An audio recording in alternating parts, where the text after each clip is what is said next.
Saptodharma merupakan aliran kebatinan dan sebuah organisasi penghayat kepercayaan.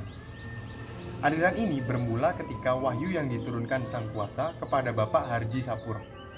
Beliau adalah sebagai pelopor dari Saptodharma dan diberikan gelar oleh para penganutnya sebagai Bapak Panuntun Agung Sri Gutta. Intisari dari Saptodharma bersumber pada sujud, pewarah tujuh, dan sesanti.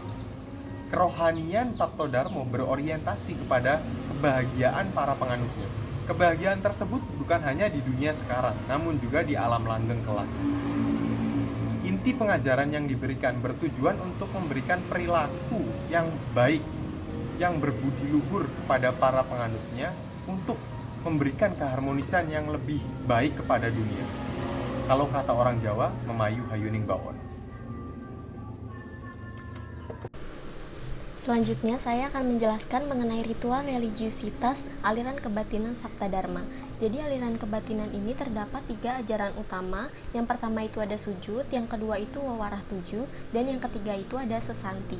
Dan aliran kebatinan ini memiliki 2 tempat untuk ibadah. Yang pertama itu dapat dilakukan di rumah secara masing-masing, dan yang kedua itu dapat dilakukan di sanggar secara bersama-sama dengan adanya satu tuntunan dalam beribadah. Lalu ada 2 jenis sanggar. Yang pertama itu ada sanggar Candi Saptorenggo yang merupakan pusat kegiatan aliran Saptodharma di Yogyakarta, dan yang kedua ada sanggar Candi Busono yang merupakan sanggar yang tersebar di daerah-daerah.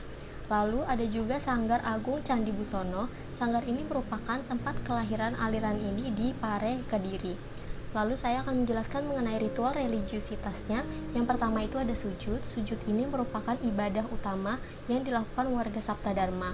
Sujud ini dilakukan minimal sehari sekali, lalu yang selebihnya itu dianggap sebagai keutamaan.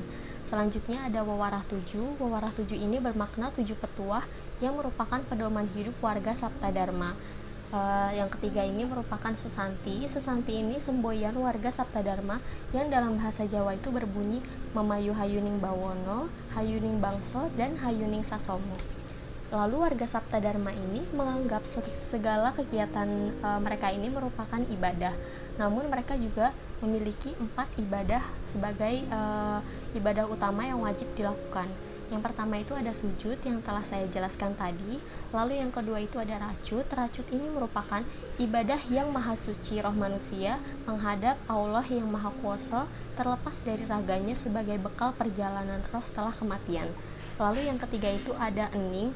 Ening ini merupakan ritual semadi dengan memasrahkan diri kepada Sang Pencipta.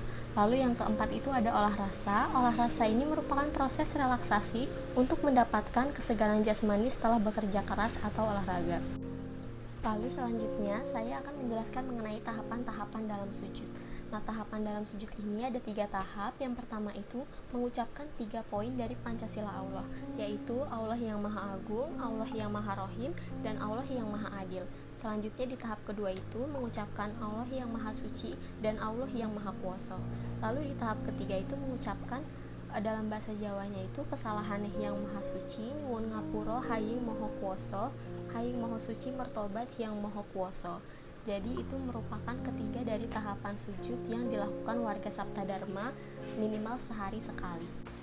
Konsep laku yang diajarkan dalam aliran kebatinan Saptodharma ini diantaranya, yang pertama, manusia itu memiliki radar yang apabila dilatih dengan baik akan memberikan kewaspadaan atau kewaskitaan dalam menjalani hidup.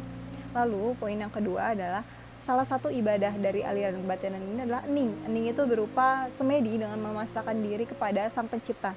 Lalu yang ketiga, penganut menjadikan aliran kebatinan Saptodharma ini sebagai ketenangan jiwa dan juga alat pengendalian nafsu mereka. Keempat, semboyan kerohanian ini berupa memayu hayuning bawono, di mana mengajarkan penganutnya untuk melakukan keselarasan hidup.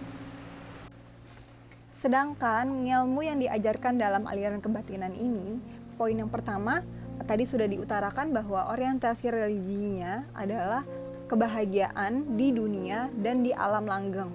Lalu yang kedua, manusia terdiri atas roh dan juga materi, di mana roh manusia itu berupa sinar cahaya Allah, sehingga manusia dapat berhubungan langsung dengannya. Dan materi manusia berupa tubuh fisik manusia itu sendiri. Lalu yang ketiga, salah satu ibadahnya tadi sudah disebutkan adalah racut, yang mana ibadah Sang Hyang Maha Suci, yaitu manusia, menghadap Sang Maha Kuasa, terlepas dari raganya.